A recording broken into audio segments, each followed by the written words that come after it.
మళ్ళీ తర్వాత elections as యూజువల్గా సేమ్ ఆ విధంగానే గట్టిగా పనిచేయడము. మళ్ళీ తర్వాత పొలిటికల్గా ఎవరిపైన అయితే మేము గట్టిగా పనిచేసామో తర్వాత లా అండ్ ఆర్డర్లో ఎవరు సఫర్ అయ్యారో వాళ్ళు గెలవడము, తర్వాత వాళ్ళు మమ్మల్ని తీసేయడము. మళ్ళీ అదే సేమ్ 9 months మళ్ళీ ఇన్స్పెక్టర్కి వచ్చిన తర్వాత కూడా 9 months మళ్ళీ వాళ్ళు తీసేయడము. తీసిన తర్వాత అప్పటికి ఈ విధంగా రెడ్ శాండిల్ కూడా చేయాలి, పైనుంచి గవర్నమెంట్ నుంచి ఆర్డర్స్ ఉన్నాయి, క్లియర్ చేయాలి, ఎవరైతే చేయగలుగుతారు అని చెప్పి కొద్దిగా గట్టిగా చేసే వాళ్ళు ఉండాలి, నాలెడ్జ్ ఉండాలి అని చెప్పేసి ఆరా తీసి నన్ను ఇన్వైట్ చేయడం సార్. పిహెచ్డి రామకృష్ణ సార్ ఆయన నమ్మకంగా ఆయన తీసుకోవడం ఆ విధంగా జరిగింది సార్. అప్పటి నుంచి 2014 నుంచి ఎలక్షన్ ఆఫ్టర్ ఎలక్షన్స్ 2014 తర్వాత 2017-18 వరకు రెడ్ శాండిల్లో ఇంకా మునిగిపోయాం సార్, పూర్తిగా మునిగిపోయాం. సార్ ఎర్రచందనం స్మగ్లింగ్ వాళ్ళు పర్టికులర్గా ఆ కమ్యూనిటీ వాళ్ళు ఎందుకు వస్తున్నారండి తమిళనాడు వాళ్ళు?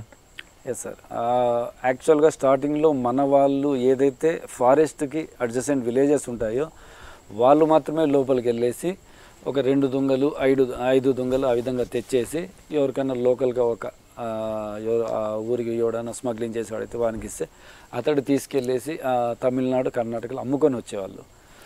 కానీ ఎప్పుడైతే ఈ తమిళనాడు జవాదిమలై ఏదైతే ఉందో ఏరియా మీరు వినే ఉంటారు, వీరప్పన్ అడవులు, వాళ్ళు ఈ శ్రీగంధము వైట్ శాండిల్ని టోటల్ వాళ్ళు ఆ అడవిలో తిరిగిన వాళ్ళకి నేపథ్యం ఉంది, వాళ్ళకి ఎక్స్పీరియన్స్ ఉంది, వాళ్ళని ఈ శేషాచలం ఫారెస్ట్ వాళ్ళకి ఇంట్రడ్యూస్ కావడము, ఒకరు తీసుకెళ్ళేసి ఈ విధంగా చూపించడము. వాళ్ళు వచ్చిన తర్వాత నుంచి ఫాస్ట్గా అయిపోయింది సార్. వాళ్ళకు వేరే లైవ్లీహుడ్ లేదు, వాళ్ళకి కూలోళ్ళకు ఇది తప్ప వేరే పని తెలియదు వాళ్ళకు రోజు అక్కడ పనిచేస్తే వాళ్ళకు 100 రూపాయలు 150 రూపాయలు రావడం చాలా గగనం అక్కడ వాళ్ళకి. ఎక్కడో వాళ్ళు మీరు వాళ్ళ టెరెన్ చూసారంటే జవాదిమలైలో కొండపైన అక్కడక్కడ ప్యాచెస్గా ఒక ఇండ్లు ఉంటాయి అంతే. వాళ్ళ రోజు ఆయుధం 100-150 మాత్రమే. వాళ్ళు కూడా కొండ దిగేసి వచ్చి దగ్గరలోన సేలం కానీ ధర్మపురి కానీ వేలూరు కానీ అక్కడికి వచ్చి పని చేసుకొని వెళ్ళాలి. అటువంటిది ఇంకా అక్కడ పని అయిపోయింది కాబట్టి వీరప్పను వాళ్ళ దగ్గర శ్రీగంధం అయిపోయింది కాబట్టి ఇంకా ఎర్రచందనం మీద పడ్డారు సార్. సార్ వాళ్ళు అక్కడి నుంచి వస్తారు, ఇక్కడ కటింగ్ దగ్గర నుండి ట్రాన్స్పోర్టింగ్ ఇవన్నీ కూడా ఒక స్టెప్ బై స్టెప్ ఉంటుంది. ఫస్ట్ వీళ్ళకి ఎక్కడి నుంచి ఎంతో అమౌంట్ వస్తుందండి కటింగ్ చేసిన వాడికి కానీ, లేదా అక్కడ ఉండి వంట చేసేవాడికి కానీ, లేదా రూట్ మ్యాప్ ఇచ్చేవాడికి కానీ? ఇప్పుడు ప్రస్తుతం రేట్ల గురించి మాట్లాడితే నాకు తెలిసి ప్రస్తుతం ఉన్న ఇన్ఫర్మేషన్ ప్రకారము ఎవరైతే కూలోళ్ళు వస్తారో ఒక 10 మంది 20 మంది కూలి వాళ్ళను ఒక మేస్త్రి తీసుకొస్తాడు. సేలం నుంచి ట్రైన్ ఎక్కించుకొని బస్సు ద్వారా ఏదో వాళ్ళ ట్రాన్స్పోర్ట్ ద్వారా శేషాచలంలో ఎంట్రీ చేయిస్తారు. ఎంట్రీ అయిన తర్వాత వాళ్ళ యొక్క శక్తిని బట్టి 30 కేజీలు 20 కేజీలు 30 కేజీలు ఒక్కొక్క దొంగని వాళ్ళు ఒక 10 రోజుల లోపల తిరిగి వారం రోజులు తిరిగి దాన్ని తీసుకొని బయటకు వచ్చేసి డెలివరీ మేస్త్రికి ఇచ్చేస్తారు. మేస్త్రి ఒక దగ్గరలో ఉన్న ఒక ఇంటర్స్టేట్ స్మగ్లర్ ఉంటాడు, వాళ్ళకి అప్పచెప్పేసి వాళ్ళకి ఇచ్చేస్తారు. కూలీ అతనికి సుమారుగా కేజీకి 600 నుంచి 800 వరకు దొరుకుతుంది సార్. వాళ్ళకి 600 to 800. అంటే కటింగ్ చేసినోడికి 600 రూపాయలు అంతే. కటింగ్ చేసుకొని లోపలికి వెళ్ళి కటింగ్ చేసుకొని మోసుకొని బయటికి 30 కిలోమీటర్ బయటికి వచ్చిన వ్యక్తికి 600 నుంచి 800 వరకు హార్డ్లీ. అసలు ఎంబో ఎలాగుంటుందండి వాళ్ళది లోపలికి? అంటే మనం వెళ్తున్నప్పుడు ఆపుతాం, ఇన్ని రకాలుగా ఆపుతున్నా, ఇన్ని సీసీ కెమెరాలు పెట్టినా, ఫోర్స్ పెట్టినా వాళ్ళు లోపలికి వెళ్ళగలుగుతున్నారు. ఏ విధంగా ఐడెంటిఫై చేస్తారు? చేసిన తర్వాత కట్ చేసిన తర్వాత అక్కడే పెడతారా లేదా బయటికి తీసుకొస్తారా?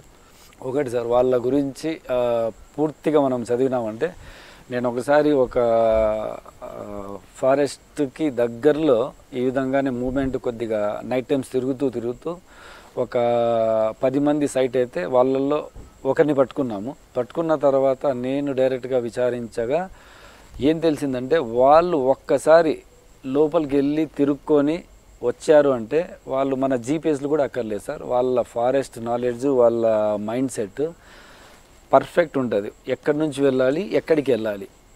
2 సార్లు పోయి వచ్చాడు అంటే అతను కూలీగా, 3వసారి అతను గైడ్గా పోతాడు. ఒక 10-20 మందిని గైడ్గా వెళ్తాడు. 20-30 మందిని తీసుకెళ్ళి మళ్ళీ డైరెక్ట్గా బ్యాగ్ తీసుకొస్తాడు. ఫోన్లు తగలవు, ఏం తగలవు, మళ్ళీ ఎడ్జ్కి వస్తాడు. అంత నాలెడ్జ్ వాళ్ళలో జీపీఎస్ మైండ్లో వాళ్ళ జీపీఎస్ ఉంది.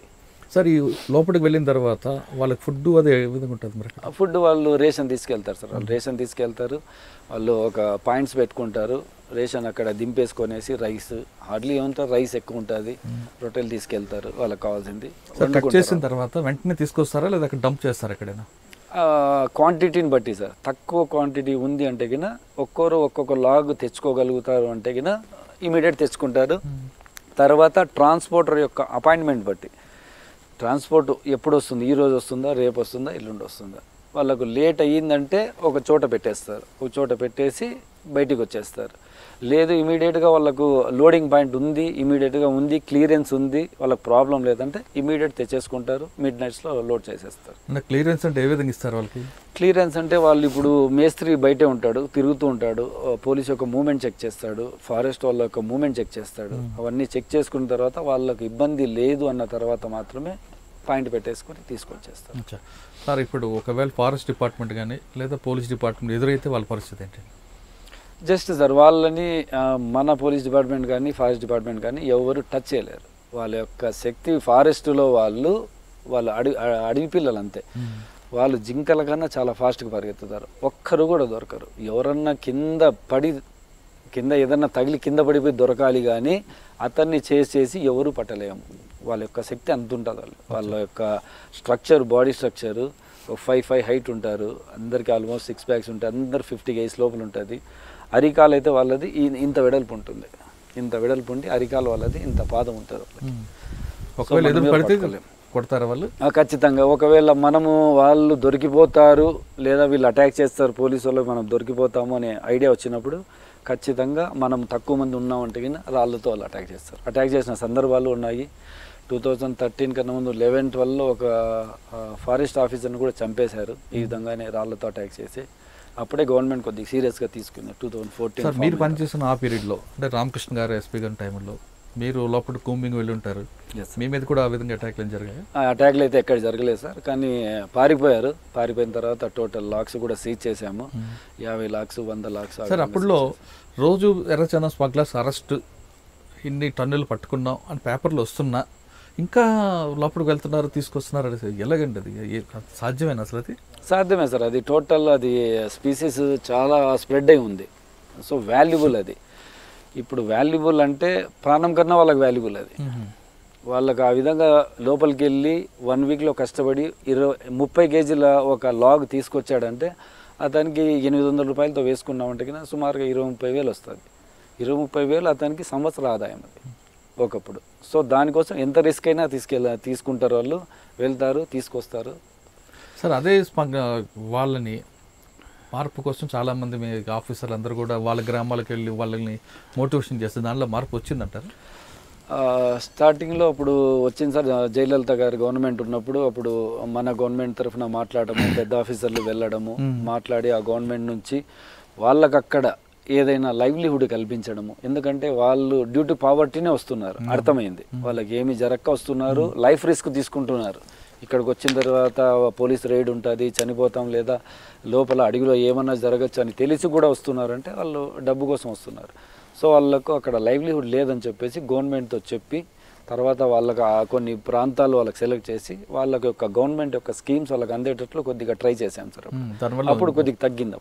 తగ్గిందంటారు? తగ్గింది.